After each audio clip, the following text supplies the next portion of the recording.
We are taught from childhood that kindness is a virtue. We praise the person who always says yes, who never complains, and who constantly puts others first. But there is a hidden point where empathy crosses the line into self destruction. In psychology, being too kind isn't just a personality trait, it is often a complex coping mechanism. Today, we are diving deep into the psychological underpinnings of extreme agreeableness, why people do it, and the hidden cost of being too nice to everyone except yourself. Most people know about the fight or flight response to stress or danger.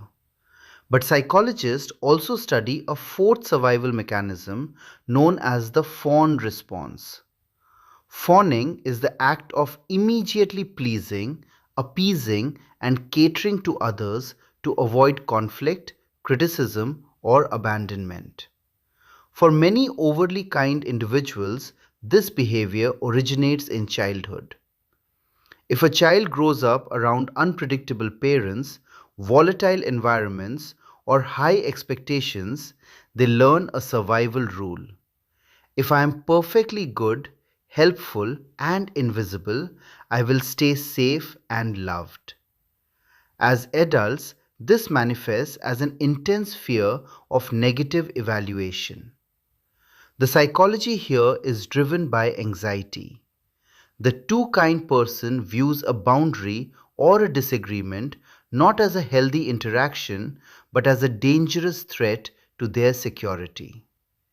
In personality psychology, this correlates heavily with the big five trait of agreeableness.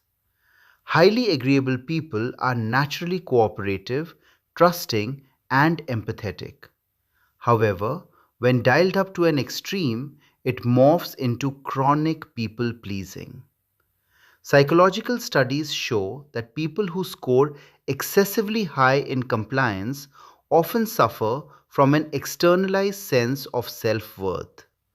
They do not know who they are outside of what they can provide for others. Their internal monologue tells them, my value is completely tied to my utility. If I am not being helpful, I am not worthy of love. This leads to a complete suppression of their own anger, desires, and opinions, creating an artificial version of themselves just to keep the peace.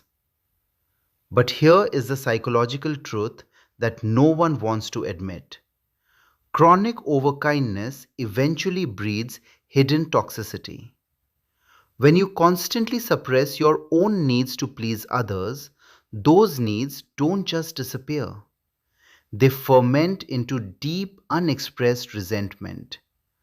Overly kind people often experience severe emotional burnout because their emotional bank account is entirely wiped out, with zero deposits coming back in. Worse, this lack of boundaries attracts manipulative personalities like narcissists who exploit this lack of limits. The overly kind person then traps themselves in a loop, feeling deeply resentful of the people they are actively choosing to help, leading to passive aggressive outbursts or sudden emotional shutdowns.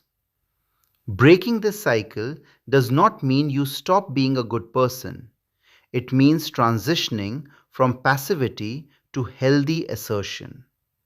Psychologists emphasize that setting boundaries is actually the ultimate form of kindness because it tells people exactly how to love and respect you sustainably. You have to learn to tolerate the temporary discomfort of saying no to protect your long term mental health. Remember, a yes carries no real weight if you never have the power to say no. If this video resonated with you, hit the like button, subscribe for more deep dives into human psychology, and drop a comment below. How do you balance being kind with protecting your peace? See you next time.